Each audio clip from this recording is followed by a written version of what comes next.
প্রশাসনিক ভাইদের দৃষ্টি আকর্ষণ করছি, কোনো ব্যক্তির দাসত্ব না করে চাকরি ছেড়ে দিন। যদি দাসত্ব করতেই হয়, বাংলাদেশের দাসত্ব করেন, জনগণের দাসত্ব করেন।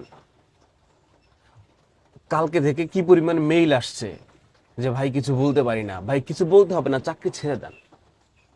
যেই চাকরিতে থেকে আপনার দেশের মানুষের গায়ে আপনাকে গুলি করতে হয়, যেই চাকরিতে থেকে আপনার দেশের বাঙালি সুস্থভাবে বাজার করতে যাবে, মার্কেটে যাবে, অফিসে যাবে, বাসায় যাবে, রোড দিয়ে হাইটে যাবে, তাকে আপনাকে চেক করতে হয় জোরপূর্বক। ছাত্র আন্দোলনের ছবি যদি তার গ্যালারিতে থাকে, সেটা যদি আপনি জোর করে ডিলিট করাতে হয়, ছাত্র আন্দোলনের নিরস্ত্র ছাত্রদের গায়ে যদি আপনাকে গুলি চালাতে হয়, এরকম চাকরি থাকার চেয়ে এটা তো বাংলাদেশের চাকরি করা না, এটা তো কোনো ব্যক্তির চাকরি করা, এটা তো ব্যক্তির দাসত্ব করা। এইটা ছাইরা দেন। এইটা কোন ভাইকে যেন দেখলাম না, পুলিশের কোন ভাইকে যেন দেখছি চাকরি ছাইরে দিছে, সে বলছে আমি ছাত্রদের গায়ে গুলি চালাতে পারবো না। আমি কনফার্ম এই বাংলাদেশ স্বাধীন হবে আবার ইনশাআল্লাহ। এই বাংলাদেশ স্বাধীন হইলে ওই পুলিশ কর্মকর্তা আবার চাকরি পাবে। নির্দ্বিধায় ছাড়ে দিতে পারেন, ফেসবুকে পোস্ট দিয়া জানান দিয়া যে আমি এই বাংলাদেশের মানুষের গায়ে গুলি চালাতে পারবো না, সাধারণ মানুষের গায়ে, এই সাধারণ শিক্ষার্থীর গায়ে আমি গুলি চালাতে পারবো না, যার জন্য আমি চাকরি ছাড়ে দিয়েছি। এই বাংলাদেশ টুডিও টুন্ডো আবার স্বাধীন হবে ইনশাল্লাহ। বুকে হাত দিয়ে বলতে পারি, এখন যারা এই সাধারণ মানুষের জন্য, সাধারণ শিক্ষার্থীদের জন্য চাকরি ছেড়ে দিবেন, এই বাংলাদেশ আবার স্বাধীন হলে আপনারা আবার চাকরি পাবেন।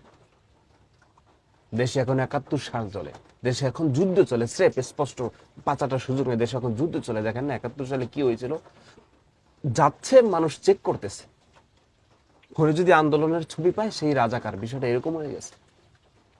সে অপরাধী, সে বাংলাদেশ বিরোধী।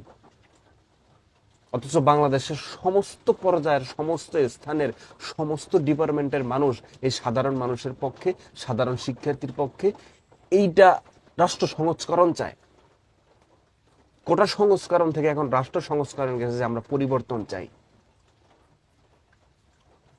এখানে আপনাদের প্রশাসনিক ডিপার্টমেন্টের অনেক মানুষ আছেন, মুখ খুলে কথা বলতে পারেন না।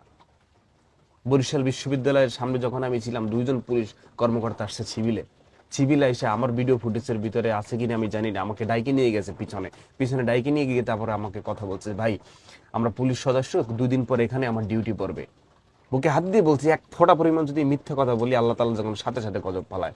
বুকে হাত দিয়ে বলতেছি, 2জন পুলিশ কর্মকর্তা তারা সিভিল এসে আমাকে ডাইকে তারপর বলছে, ভাই 2 দিন পরে এখানে আমার ডিউটি পড়বে, কিন্তু আমি ছাত্রদের পক্ষে, আমি কি করব? আমি বলবো, ভাই হাদিসে আছে, এরকম বলা আছে, যদি তোমার মানে ওই রকম হিম্মত থাকে তুমি তাকে বলো, তো সেই রকম হিম্মত যদি না থাকে তুমি প্রহর করো, এরকম আছে হাদিস। যদি তোমার প্রহর করার হিম্মত না থাকে তুমি বলো, তুমি যদি তাকে ঘৃণা করার হিম্মত যদি না থাকে তুমি তাকে মনে মনে ঘৃণা করো। তা আমি পুলিশ সদস্যকে তাই বলছিলাম, ভাই আপনি চাকরিতে আছেন, কি করবেন, ডিউটি আপনাকে আসতে হবে, থাকেন, ওখানে থাইকেও অনেক কিছু করা যায়, ওখানে থাইকেও নীরবতা পালন করা যায়। সে বলছে, ভাই নীরবতা এখান থেকে পালন করা যায় না। আমি কই, ভাই যদি না পারা যায় তাই মনে মনে ঘৃণা করেন, আল্লাহর কাছে বলেন, চাকরি ছেড়ে দেন। যারা এই এই দাসত্বর চাকরি কি করতে চান না, ছেড়ে দেন, আল্লাহর উপর ভরসা করে। বিশাল একটা রদবদল যদি প্রশাসনিক ডিপার্টমেন্টে চলে আসে, দেখবেন এমনি অটোমেটিক গুডস, একজনের কাছ থেকে আরেকজন উৎসাহিত হবে, দেখবেন এমনি অটোমেটিক গুডস। এই বাংলাদেশ, এই বাংলাদেশ সাধারণ মানুষের হোক, এই বাংলাদেশ বাঙালির হোক, এই বাংলাদেশের সাধারণ শিক্ষার্থীর হোক, এটা বাংলাদেশটা কারো বাপের না, এটা বাংলাদেশটা কোনো ব্যক্তির না। আপনারা ব্যক্তির চাকরি করতে পারেন না, ব্যক্তির দাসত্ব আপনারা করতে পারেন না। ব্যক্তির দাসত্ব করতে গিয়ে আজকে কত মানুষের গুলি গুলি করতেছেন। দেখেন না, গুলি এখন কমে আসতেছে, কারণ তারা বলল জাতিসংঘের ট্যাঙ্ক ব্যবহার করা হয় নাই, বুং বাং সুং বুঝাই দিল। এরপর কি আসলো, আরে হেলিকপ্টার ব্যবহার করা হয় নাই, হেলিকপ্টার থেকে নাকি পানি দেওয়া হয়েছে, পানি দেওয়ার জন্য। সবকিছু থেকে আটকে আসতেছে, সব দিক থেকে আটকে আসতেছে, সব দিক থেকে আটকে আসতেছে, সব আটকে আসবে। এই যে যারা গুলি চালাইছে, যেই থানায় গুলি চালাইছে, যেই এরিয়ায়, যেই ওসির মাধ্যমে, যেই প্রধানের মাধ্যমে, সব কিন্তু বিচার হবে ভাই। কারণ সব ভিডিও ফুটেজ, সব ডকুমেন্টস আছে তো। বাংলার মানুষ একসময় স্বাধীন হবে, বিচার হবে একদিন। তাই বলবো না যে সময় থাকতে ছাইড়ে দেন, বলবো যে বাঙালির জন্য চাকরি ছাইড়ে দেন। বাংলাদেশের দাসত্ব করেন, সাধারণ মানুষের দাসত্ব করেন, কোনো ব্যক্তির দাসত্ব কইরা ফিউচার লাইফটাকে এই জনগণের কাছে আর এভাবে হইয়েন না। দেশটা বাঙালির হোক, সাধারণ মানুষের হোক।